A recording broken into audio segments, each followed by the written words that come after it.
Here's a question. Do women really need the ideas of Western feminism? It's a controversial one, I know. But instead of asking whether women need Western feminism, maybe we should flip the question. What if it's Western feminism that would benefit from the wisdom and balance that Islam offers? Let's hear from someone who knows this firsthand. Would someone mind telling me how the West treats women better than Islam? How atheist men and atheist culture treats women liberated and free and well? Can someone please explain that to me and how? Because as far as I see it, we've been sold a lie. Our families have been brought up in the most spiritually impoverished way.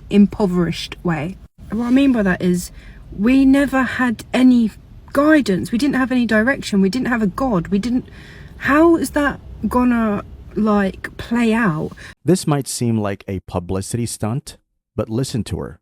It's clear that her path to Islam was her own decision. This woman shares her own story about how she converted from being an atheist to a Muslim and what motivated her. Let's rewind a little to this white woman's story. When no one was there for her, the only thing that gave her hope was Islam. She was living in a dark pit hole of parties, drugs, and extreme health problems. She was following the idea of Western feminism. But why was this woman feeling all alone and completely shattered? Here, let's see how the woman tells us about her journey of finding God. And then about 3 months ago, I had an organic urge to read the Quran. I've had it in my bookshelf for ages, but I couldn't read it. I tried to read it once and it just wasn't flowing. So I just followed this urge. I just kept waking up with the urge to read the Quran. SubhanAllah, it was Allah all along. Because then basically I started to read the Quran and then started to feel like maybe Islam is real, maybe Allah is real, right? So I started to then pray, if this is Allah, if Islam is real, then show me, is it really, is Allah who or what I've been praying to for this whole time? Have you been the one guiding me for this whole time? I was moved out of dark spaces. My connection with God is the only thing that got me through several years from 2018. I'm talking extreme health conditions, mad situations where I only had God. I literally went on a hermit mode for 2 years. I didn't speak to anyone. I left all my relationships, even friendships, and I only just prayed. Islam is a source of strength for Muslim women, both in their worldly and spiritual matters. Staying away from forbidden things like alcohol and drugs makes their life simple, modest, and stress-free. This is not a standalone story. Many other stories behind this one show why Western women appreciate the ways of Islam much more than their own religions and cultures. Here's the truth. Every day, we listen to the news and hear big words like women's rights, feminism, patriarchy, women's liberation, and so on. Everyone has an opinion on Western feminism. It has taken over the globe, with women's rights being everyone's number one priority. But beware, the women's rights movement has taken another path, and it's entirely wrong. It's wicked, it's brutal, and it's unfair to all genders and religions alike. It's no secret that even Westerners themselves, whether they be American, British, or Europeans, they no longer appreciate the path feminism is taking. Instead, they are praising the ways of Muslim women more than their own. Let's start a debate, one that has been going on for quite some time. Are Muslim women stronger than Western feminism? Let's keep it easy.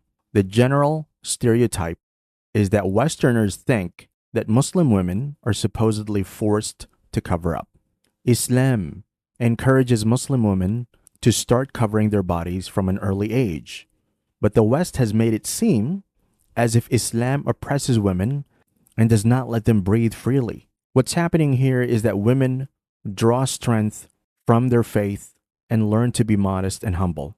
For them, covering up is an act of personal empowerment, which gives them strength against societal pressure to conform to Western beauty standards. Not only does this protect them from the eyes of men, but it also allows them the freedom and control over their bodies. As said before, Westerners themselves are praising the ways of Muslim women and appreciating them. This shows that Muslim women are taught to be kind and caring to everyone, regardless of their religion or race. Don't we all want a society where everyone fulfills their duties and respects the rights of others?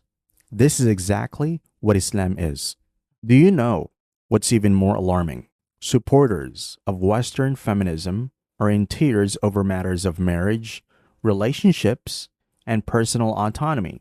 The propaganda they like to spread about Islamic feminism is actually turning out to be true for Western feminism.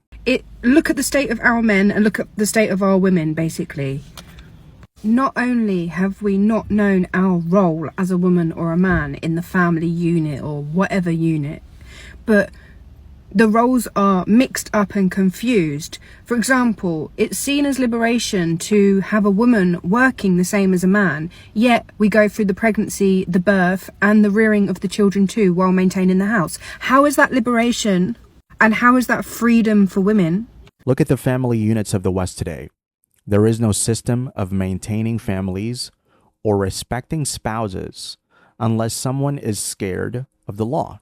And we can tell you that Muslims treat women with a lot of respect and honor. Gone are the days of financial abuse and forced marriages. Whether it's education, inheritance, economic independence, or even divorce, Muslim women have a fair share of their deserved rights. Western feminism talks loudly about freedom in relationships, but when it comes to an argument or disagreement, we see that the bare truth is so far from that. Islam gives women the right to accept or reject marriage proposals and the right to divorce in case of a quarrel. Western feminism is flawed and it's failing its own women, let alone Muslim women. What does this so-called Western feminism do for Muslim women? It doesn't give Muslim women rights. It doesn't protect them. It does not keep them safe. It does not even liberate them. Just take a look at that German woman at the start of the video, and you can see everything right in front of you. All it does is put fear in their hearts to choose between two options. Choose between your education or your religion. Choose between your job or your religion. Choose between your passion or your religion. Choose between hijab or sports. Where does this leave Muslim women at? So is this really a question about who is right and who is wrong? Western feminism talks about freedom and rights. What they don't understand is that secular ideas and ignoring religion are destroying their systems. So much for a society spiraling in mental illnesses and drugs all the time. So much for a perfect society that doesn't even know what they're fighting for. What they fail to see is that for many Muslim women, true strength comes from their faith, modesty, and spiritual strength. So, the debate really ends in a perfect and clear answer. If Islam is giving women all their rights, protecting them, and teaching them to be kind and caring, then Muslim women don't need Western feminism to protect them at all.